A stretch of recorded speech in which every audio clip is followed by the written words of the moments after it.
Good morning, students. Students, I am Abhishek Soni from Adarsh Vidya Mandir, Shankar Vidyapeeth, Mount Abu, Rajasthan. Students, we are doing the chapter The Glimpses of Past. So, in the classes, previous 2-3 classes, we have discussed about how the English government or we can say the Britishers ruled over India, how they work and how they implemented their policies on Indians, and where we were lacking. We were lacking. The Indian the England, or we can say the English government or the Britishers have their policies, and they forced the Indians to adopt that policies. The Raja Ram Mohan Roy was against that system because he understood the policies that if we will follow their policies, means the English policies, then we will be lacking somewhere. And that was true. He was true at his point. But at that time, we were completely bounded under the guidance, under the industries, we can say, industries or industrial products manufactured by the English government. And because because English government put force on Indians that you should busy, means we Indians should be busy in child labor, in sorting out those problems like child labor, widows, and means like that religions kind of things. And they while we were busy in these things, the British government was busy in development of their industries. Okay, so the phase was entirely marked by the oppressive. Actually, we are doing the part operation, that is 1765 till 1835 operation. Operation means those policies, and operations means those policies which possess harms, which possess or which results into harm or harmful effects over the people. Okay, the phase was entirely marked by the oppressive policies of the British. Means those policies who are made by the British government was actually oppressive. Oppressive means was very harmful on us, on Indians. Imposed regulation. Third means actually the British government, what they did, based on their policies, they imposed regulation 3, means they declared on regulation form 3. In that form it was clearly mentioned that if any Indians will go against their policies, will be sent to jail without trials, means without any documentation, without any written FIR or proof, that those people who will be against or who will act like dharna karna. So dharna, those who will do that, they will be sentenced to the jail. Heavily exported English. Now see, heavily exported English goods in Indian markets. What English government did, they manufactured a lot of products which we call as the English goods, and they sold it in Indian markets, and they earned a huge profits. Not only this, not only they manufactured the English goods and sold it in Indian markets and earned the profits, but also they established their private companies in India. See, they established private businesses.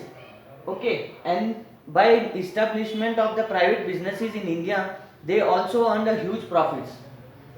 While we were busy in religions, sort out matters of religions.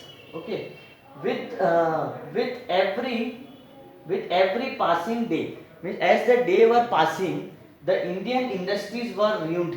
Those industries who were there during that time in 1765, like in 18 before 1857 revolution of 1857, whatever industries were there of Indian developed by Indian, they were about to ruin, means they were demolished, they were about to finish. And British industries was rapidly growing.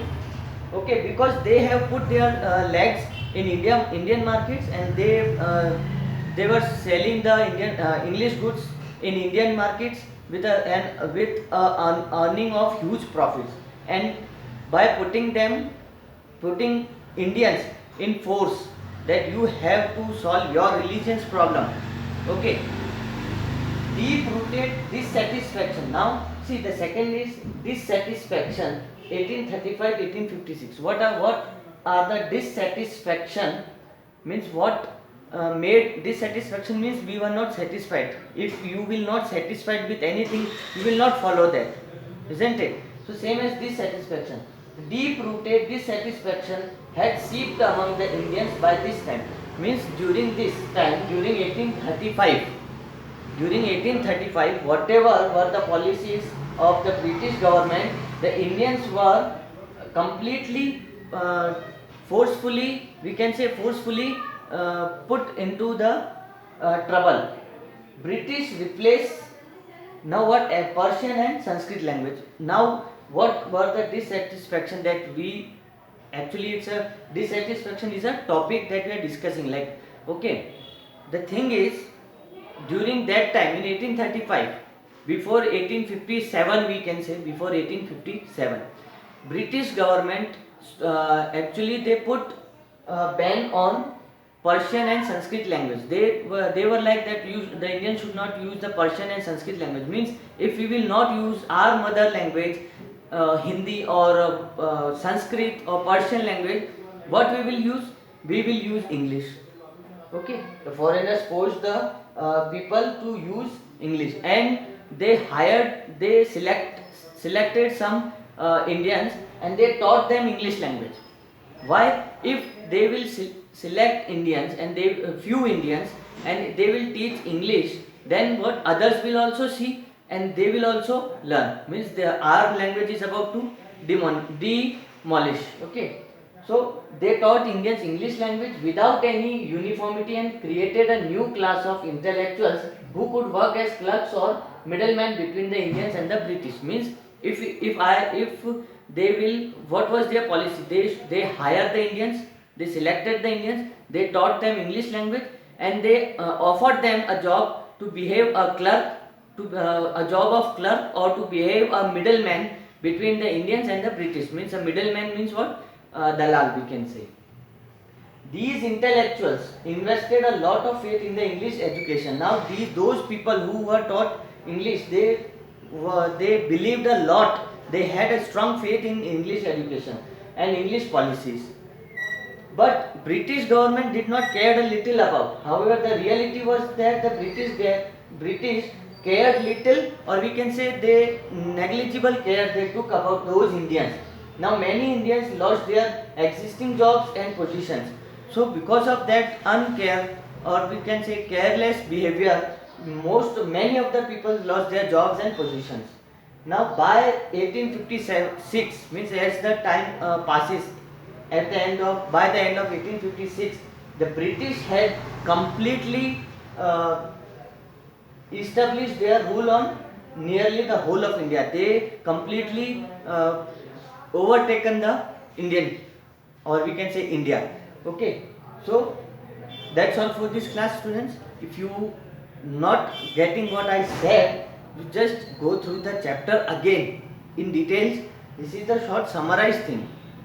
You go through the chapter again, there you can understand it very well, because it will be in more details, and I am explaining you the summarized, but still the summarized part is also completely in details only. Okay, how the Indians were demolished by the British government. Okay, so that's all for this class.